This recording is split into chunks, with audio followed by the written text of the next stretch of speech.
সামনে ইলেকশন আসছে, ইলেকশন কে সামনে রেখে আইন শৃঙ্খলা পরিস্থিতি রিভিউ হয়েছে এবং ইলেকশনের প্রস্তুতি কী সেই অনুযায়ী সেটার রিভিউ হয়েছে। আজকে সেকেন্ড একটা মিটিং হলো, এই মিটিংয়ে অনেকগুলো ইম্পর্টেন্ট বিষয় আলোচিত হয়েছে এবং অনেক বিষয়ে সিদ্ধান্ত এসেছে।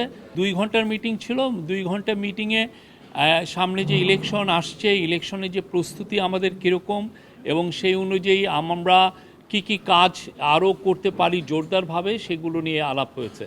প্রথম ছিল যে কোঅর্ডিনেশন বাড়ানো, আর্মি, পুলিশ এবং গ্রাসরুটের যে লোকাল অ্যাডমিনিস্ট্রেশন, এদের মধ্যে কোঅর্ডিনেশন বাড়ানোর কথা বারবার জোর দিয়ে বলা হয়েছে এবং এই কোঅর্ডিনেশনটা লোকাল লেভেলে এবং এটা একটা ন্যাশনাল লেভেলে, দুইটা জায়গায় খুব দ্রুততার সাথে এটা কোঅর্ডিনেশন বাড়ানোর বিষয়ে জোরদার করে বলা হয়েছে। আপনার ইলেকশনের আগে পুলিশের প্রস্তুতির কথা বলা হয়েছে এবং পুলিশের আইজি মহোদয় বলেছেন যে আগামী মাস থেকে 1.5 লক্ষ পুলিশের ট্রেনিং হবে ইলেকশনের বিষয়ে। সেপ্টেম্বর থেকে, আগামী মাস না, সেপ্টেম্বর, অক্টোবর এবং নভেম্বরে 1.5 লক্ষ পুলিশের নির্বাচন বিষয়ে তাদেরকে ট্রেনিং দেওয়া হবে।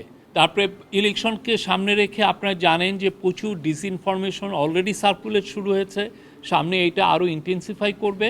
তো এইটাকে সামনে রেখে ন্যাশনাল ইনফরমেশন একটা সেন্টার, যেখানে আমরা খুব দ্রুততার সাথে এই ডিসইনফরমেশনগুলোকে আমরা ডিবাঙ্ক করতে পারবো, সেইটার একটা ক্রিয়েট করার চিন্তাভাবনা হচ্ছে এবং এইটা নিয়ে অনেক বিশদ আলোচনা হয়েছে। চিফ অ্যাডভাইজার আমাদের হোম মিনিস্ট্রি বা পুলিশের এখানে বা যে একটা সেন্ট্রাল কমান্ড স্ট্রাকচার কিছুদিন আগে করা হয়েছে আপনারা জানেন, সেখানে একটা মিডিয়া সেন্টার প্রতিষ্ঠা করার কথা বলেছেন, যাতে করে খুব দ্রুত এই আইন শৃঙ্খলা সংক্রান্ত যে কোনো ইনফরমেশন খুব দ্রুত কালেক্ট করা যায় এবং ওই দিনই ওই সময়ই এটা যাতে ডিসেমিনেট করা যায়।